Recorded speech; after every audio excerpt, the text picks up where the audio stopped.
America's institutions have undergone a quiet but profound transformation. One not driven by ideology alone, but by a shift in gender dynamics. What happens when leadership across key industries becomes more feminine in psychology and structure? Just as courage, innovation, and reform are needed most. Something strange has happened to America's institutions. They've become soft, bureaucratic, risk-averse, obsessed with feelings, and terrified of offense. Our schools, our corporations, our healthcare systems, even our defense bureaucracies, all now seem to share one trait. They protect themselves instead of reforming themselves. And many are asking, is this the feminization of America? For most of modern history, America's institutions were built, staffed, and led primarily by men. Often flawed, often aggressive, but generally tasked with building, defending, and innovating. Over the past few decades, women have entered, and in many cases, dominated fields that were once male strongholds. Higher education, human resources, public health, social services, even the defense and intelligence communities. At the same time, the cultural tone of these institutions has changed. From merit and performance to process and procedure. From courage to compliance. From risk-taking to risk management. Now, this isn't about individual women or about ability. It's about psychology and incentives. Men and women, on average, tend to approach systems differently. Men are more likely to challenge hierarchies. Women are more likely to maintain them. Men compete for dominance. Women seek consensus.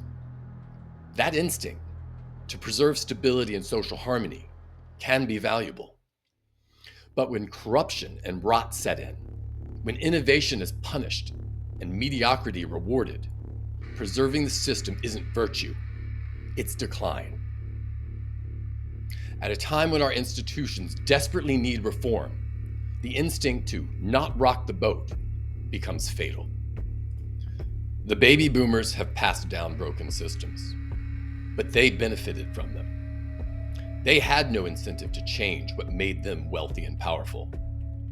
Now, as the boomers retire, they've handed those same systems to a new generation of leaders, many of them women, whose incentive is acceptance. Where boomers continued the machine out of greed, their successors continue it out of social approval.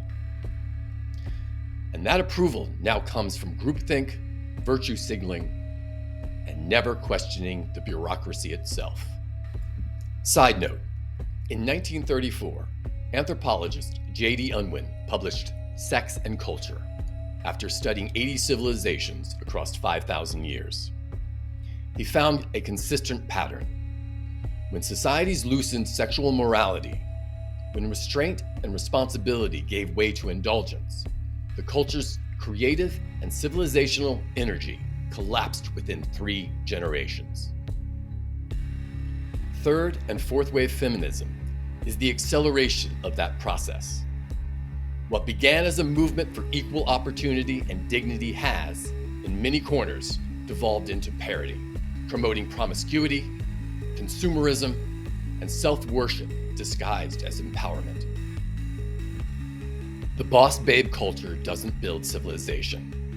It markets narcissism. It teaches women not to nurture or reform, but to perform. And in doing so, it drains the meaning from both womanhood and leadership. When institutions are dominated by fear of conflict, by HR-style management, by endless process and performative virtue, courage dies. And with it, truth. We now have universities afraid of debate, corporations afraid of risk, governments afraid of their own citizens. And what replaces courage? Endless initiative, wellness programs, and sensitivity training. Words that sound good, but do nothing. Our society has confused care with competence, and niceness with strength. Balance is what's missing. Not women, not men, but balance. Feminine empathy must be paired with masculine courage. Consensus must meet confrontation. Safety must make room for strength. Our institutions don't need to be more inclusive. They need to be more honest. They need leaders willing to say, that doesn't work. Leaders who care more about truth than approval. Until that happens, the feminization of our institutions will continue, and America will keep mistaking compliance for compassion. Every civilization decays when it loses courage to correct itself. And every generation must decide, will we preserve what's broken or rebuild what's true?